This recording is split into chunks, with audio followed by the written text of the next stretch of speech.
I felt like I was watching a dream I'd never wake up from.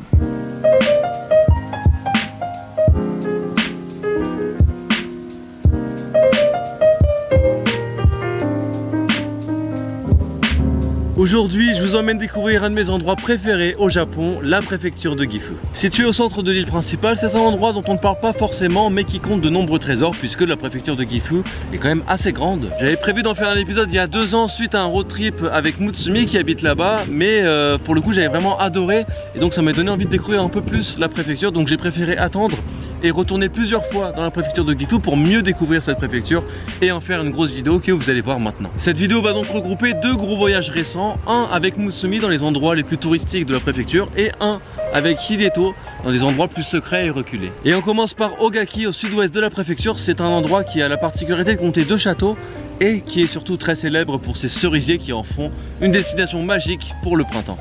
Bon, 1 an et demi plus tard, je retourne voir Mutsumi à Gifu dans sa préfecture, sachant que cette fois, on va quand même prendre plusieurs jours pour pouvoir bien la découvrir, histoire de ne pas faire comme la dernière fois, rester sur notre faim.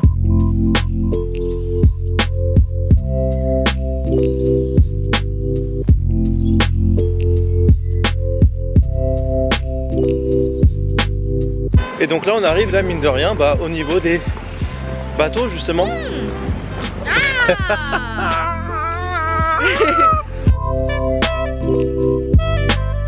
Alors Mutsumi, c'est la première fois que tu fais la petite balade là comme ça? Papa, c'est sympa, toujours.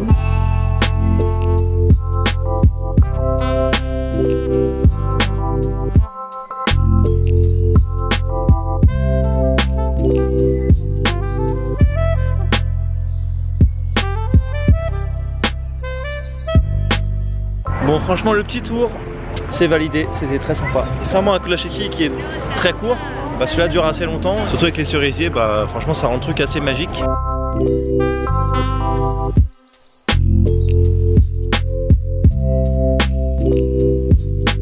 Ogaki c'est vraiment une ville très sympa, la balade dans la ville comme ça est vraiment super agréable. Ça va devenir une de mes villes favorites j'ai l'impression parce que c'est très beau.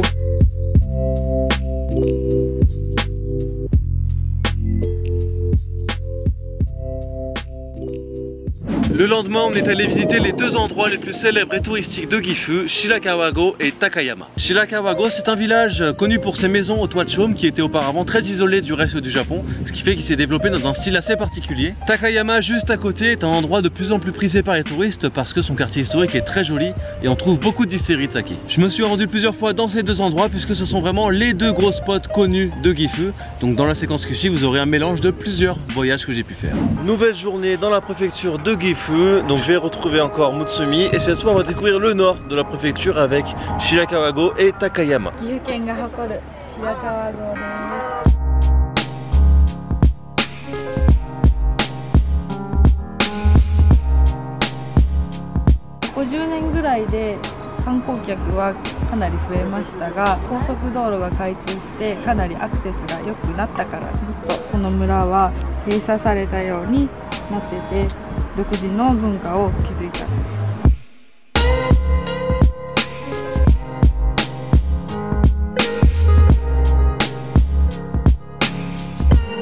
Bon, il n'y a pas à dire quand même, c'est assez blindé de touristes, mais ça reste très joli à voir. Pour le coup, j'étais un peu déçu quand je suis arrivé avec le nombre de touristes, mais les petites ruelles là qu'on peut voir, c'est vraiment très joli, donc je regrette pas du tout d'être venu ici.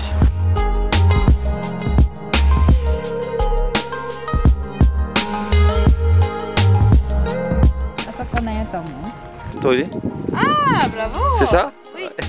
Bah oui, je me dis, la petite cabane au fond du jardin, voilà, elle est pas mal, hein. Franchement, c'est la classe. Shirakawa-goの合掌造り、このお家の中で一番有名なのはこの屋根です。合掌は手を合わせるって意味ね。村の人たちがみんな手を合わせて毎回1軒ずつ帰るからです。みんな協力してるから。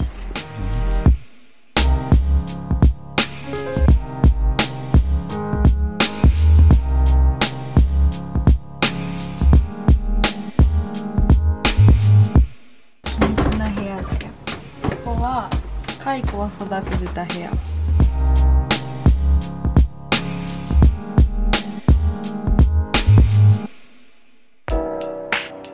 On est maintenant un peu plus au sud à Takayama. On vient de se faire un Takayama Ramen, la spécialité d'ici. Et puis on va aller tout de suite voir le quartier historique de Takayama.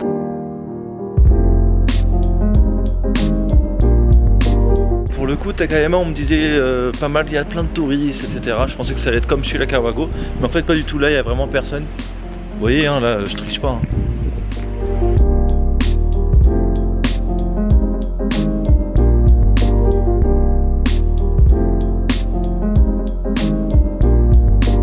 Takayama, c'est très connu pour les distilleries de saké qu'on peut trouver un peu partout dans le quartier historique. Et bah justement, on peut y rentrer, faire des dégustations de saké. Donc Kikizake, on appelle ça, c'est des petites dégustations. Bon, Mutsumi ne boit pas parce que elle n'a pas le droit de boire, hein, vu qu'elle conduit. Là-bas au Japon, c'est tolérance zéro, même un petit verre, même une petite goutte, c'est pas bon. Donc je bois tout seul comme un gros pochetron.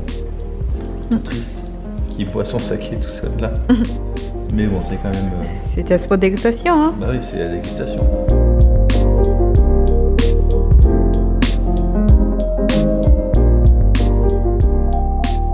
Après Shirakawago puis Takayama, on a terminé la journée dans un hôtel à Gelo Onsen, qui est une ville onsen qui date du 10e siècle et qui était reconnue depuis l'époque Edo comme un des 3 meilleurs onsen du Japon. Pour le coup, on s'est fait plaisir sans trop dépenser et on a eu la bonne surprise d'assister à un feu d'artifice dans des conditions de rêve. On termine ici la journée à Gelo Onsen, donc c'est encore plus au sud. Donc là on est dans un ryokan, un hôtel traditionnel où on va se prélasser. Et même en arrivant là, on a aussi un Hashiyu, juste là devant l'hôtel, avec la vue sur la ville de Gelo Onsen.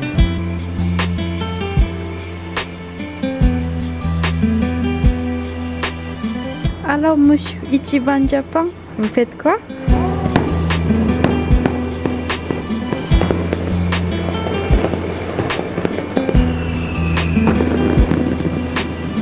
Alors là, je vous cache pas qu'on est dans un ryokan de ouf. Alors, regardez-moi ça. La chambre toute petite, mais super. Et donc, à deux, on paye 4500 yens. Donc ça fait à peu près 35 € par personne. Et donc on va faire le rallye des onsen, puisqu'il y en a 2 ici dans le ryokan. Cet hôtel, il est vraiment luxueux de fou. L'ascenseur, c'est un funiculaire carrément. Ouais, j'utilise le mot funiculaire comme ça dans le plus grand des calmes.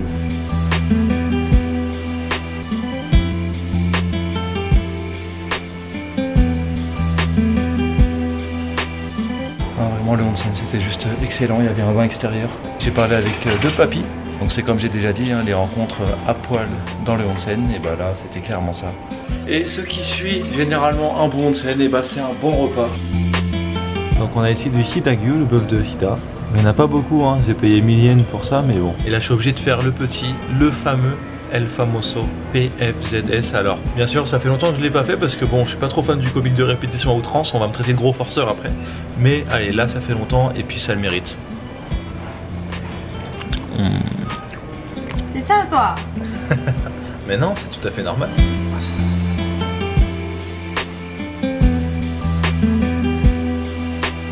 Alors pourquoi il n'y a personne? Et ben c'est très simple, il y a une raison très simple, c'est que là il est 1h du matin. Donc comme vous savez, j'aime bien vivre la nuit, hein. Je suis un vampire. Mais en même temps c'est comme ça qu'on peut profiter d'être tout seul et de pouvoir filmer ou faire des choses quand il n'y a personne.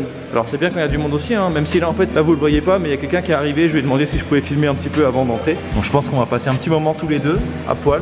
Juste lui et moi, ici dans ce onsen. Le lendemain, on a passé la journée à visiter la ville de Gelo Onsen et ça a été un vrai coup de cœur. On a notamment fait le rallye des Hashiyu, on en trouve une bonne dizaine dans la ville. Malheureusement, j'ai perdu quasiment tout ce que j'avais filmé, mais bon, tant pis, hein, ça restera ici. En tout cas, c'est vraiment un endroit que je vous conseille pour une balade tranquille, agrémentée de onsen et de Hashiyu. Et donc après ces petites expériences avec Mutsumi, je me suis de plus en plus intéressé à la préfecture de Gifu et j'y suis retourné cet été avec Hideto. On a décidé de parcourir tous les coins de la préfecture et on a commencé par l'est avec Ena. On y trouve Iwamura, un village situé sur un Nakasendo, la route qui relie autrefois Edo et Kyoto. On a donc visité 2 anciens châteaux japonais, le château d'Iwamura et le château de Naegi. En fait, le Japon compte pas mal de châteaux japonais, mais aussi beaucoup d'anciens châteaux qui ont été détruits, mais dont on peut encore visiter les vestiges. On est reparti pour un nouveau trip à Gifu, mais cette fois, je suis bien accompagné. Je suis accompagné de mon gars Hideto. La bromance. Hein, bon, ça change un petit peu de Mutsumi, mais c'est quand même cool.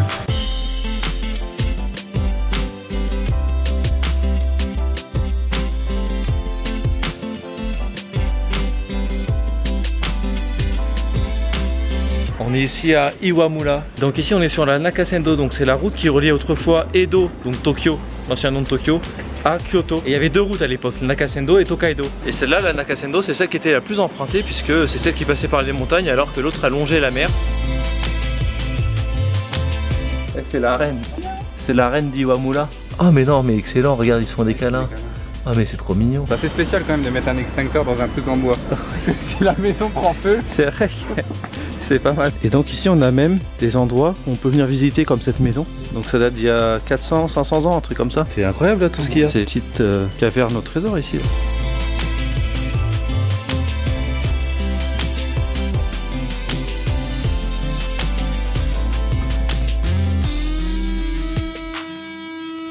Après une bonne petite marche quand même parce que ça monte quand même pas mal. On est devant le château, donc ce qui reste du château. C'est vrai qu'il reste rien du tout du château en fait. On enchaîne avec le deuxième château parce que nous on est les rois. Et on va faire des châteaux de sable. Des châteaux de sable au bord du Onsen. C'est drôle ça, j'adore. Ça me plaît, il me plaît, c'est top. En tout cas, la verdure est présente. La verdure est verdoyante et vertueuse. Ma verve, c'est qui s'enflamme. Dans mon froc, non c'est de l'herbe. C'est plus des poils, c'est de l'herbe. Et c'est même des fleurs qui poussent. Tu veux les cueillir ou pas? Et c'est des marguerites et des tournesols. Ce château, il a été détruit à la même période que le château précédent, puisque c'était à l'instauration de l'ère Meiji en 1868.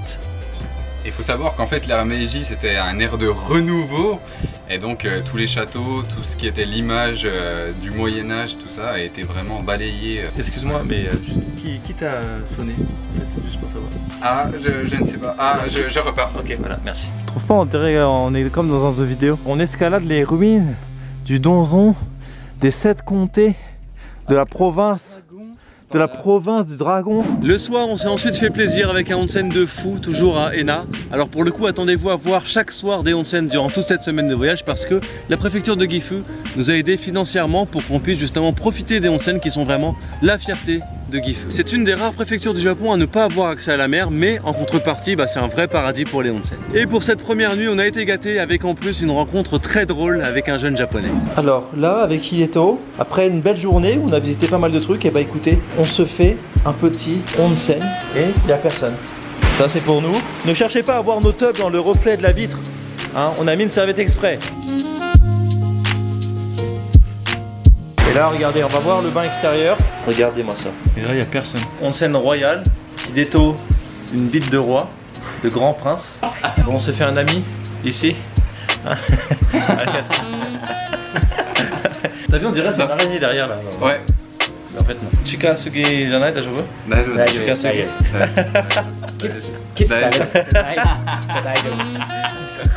Donc ouais, les onsen c'est souvent ça, c'est souvent des rencontres. La tub à l'air. La tub À l'air. à l'air。 Ouais. La tub à l'air. Chinko free. Jiyu Chinko. そうですね、旅行します。東京からです。彼女と一緒。いいね。彼女は大体今隣にいるよ。2人だけ。2人の男の子だけ。寂しい。寂しい。男パワー。問題ない。問題ない。 J'ai trouvé un nouvel ami. Ce poteau sensuel. Bah c'est ton poteau hein. Ah c'est mon poteau. Ouais poteau. C'est n'importe quoi. Ça devient du grand n'importe quoi. Alors, la petite visite de la chambre quand même, regardez, c'est plutôt sympathique, dira-t-on. Hein, les grands dira-t-on diront qu'il y a 10 ratons qui disent que les rats tondent les tons. Mais ton rap, dira-t-on, Et Candide dit.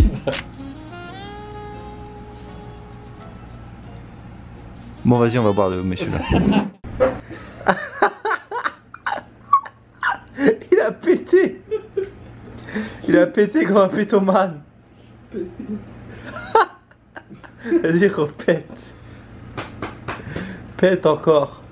Allez, pète. Je ne peux plus. C'est trop difficile. So, il arrive pas à péter. So. Ah, so, mec. So.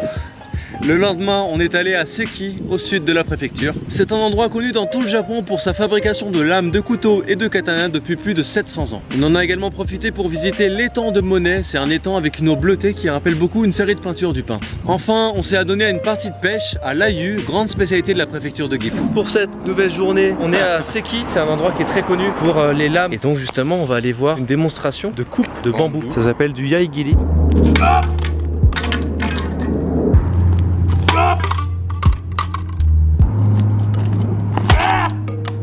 Ça va être le plus difficile parce que c'est pas stable. Regardez, il coupe dans le même angle. Exactement. Donc là, on va fabriquer des petits ciseaux.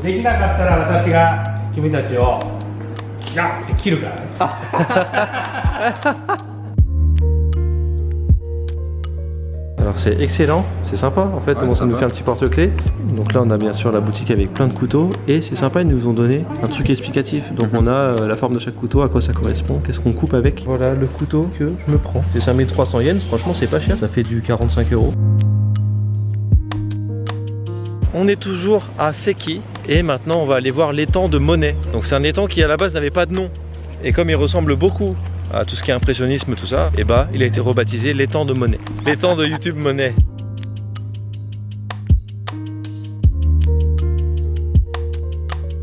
Alors apparemment ici tu vois il y a plein de carpes et selon la légende si on croise une carpe avec un cœur sur la tête, il y en a une en fait hein, mais vraiment, et bah on aura de la chance en amour. Mais toi t'as pas besoin hein. J'en ai pas besoin. Lui il a pas besoin, il est marié hein. Ça sert à rien les légendes hein. T'as pas eu besoin de ça hein. Ah elle est là-bas. Attends elle approche. Non mais elle se cache. Ah oui. Bon le cœur il est vite fait quand même mais tu vois c'était pas si compliqué hein, t'étais timide. L'amour met toujours du temps à se montrer. Il faut être patient en amour.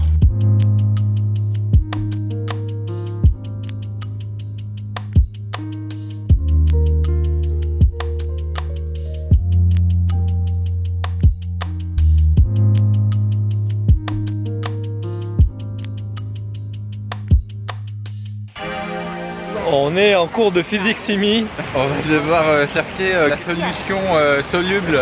On est en mode Martin pêcheur. Regardez, on va pêcher ici là-bas. Et ensuite on mangera le poisson qu'on a pêché. Ou pas. Allez, c'est parti.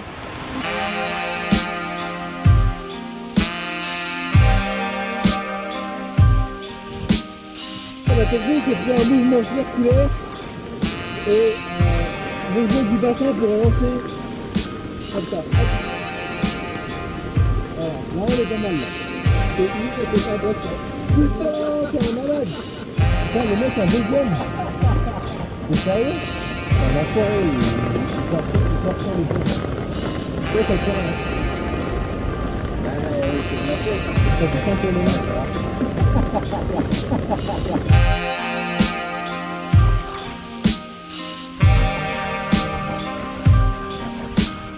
Après une bonne partie de pêche, on se régale. Alors, le bœuf de Hida, on l'a pas pêché. Hein. Mais par contre, regardez-moi ça. Ces deux petits poissons hein, qu'on a pêché avec tant d'amour, et ben on va les déguster. On est ensuite allé au centre de la préfecture de Gifu, à Gujo-Hachiman, une ville dont vous entendrez parler parce que ça a été vraiment un immense coup de cœur. Malgré la pluie, on a vraiment ressorti une ambiance particulière ici et on en a profité pour fabriquer des faux plats japonais. En fait, au Japon, on trouve très souvent des répliques de plats japonais dans les vitrines des restaurants. Et bah, les 3/4 proviennent de Gujo-Hachiman parce qu'en fait, ça a été créé ici, à Gujo. L'autre chose reconnue à Gujo, c'est sa célèbre danse Gujo Odori que tous les habitants de la ville connaissent. En août, la ville entière se met même à danser durant 4 jours de 20 h jusqu'à 5 h du matin sans s'arrêter. On est ici à Gujo-Hachiman, une ville très jolie, très belle atmosphère, donc de l'eau. Voilà, malheureusement c'est la ville de l'eau aussi sur la météo puisqu'il pleut. On va quand même se balader tranquillement et puis on va chiller.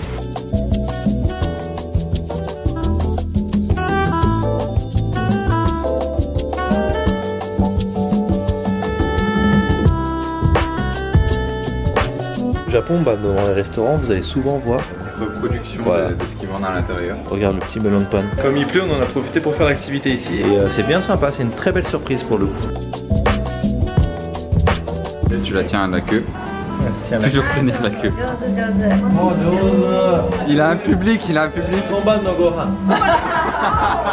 Nani ga ichiban? Waouh. Ah, je me suis fait avoir par les gamins. Et par contre, il est tôt. Ceux qui croient que c'est de la vraie nourriture, c'est chaud. C'est vraiment chaud. Imagine le gars, il arrive, il ment, c'est chaud. Le mec, il va se casser les dents. Bon, pour ce deuxième soir, on est dans un ryokan avec de la danse, une activité de danse, un Gujo Odori. Donc c'est la danse de Gujo. Shamisen. Ima renshu shimasu.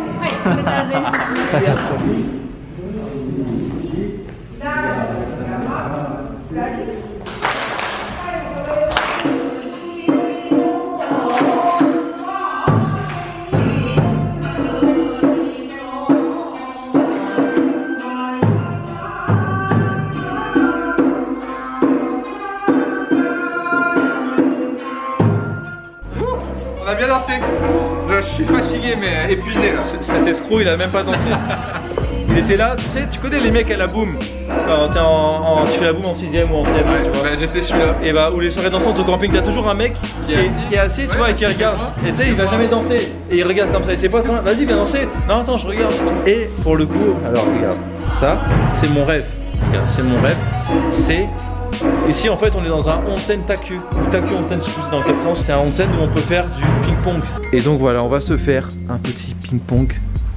Tous les deux, ou un tennis de table, parce que les mecs qui en font en club, ils disent alors non, c'est pas du ping-pong, je t'explique, c'est du tennis de table.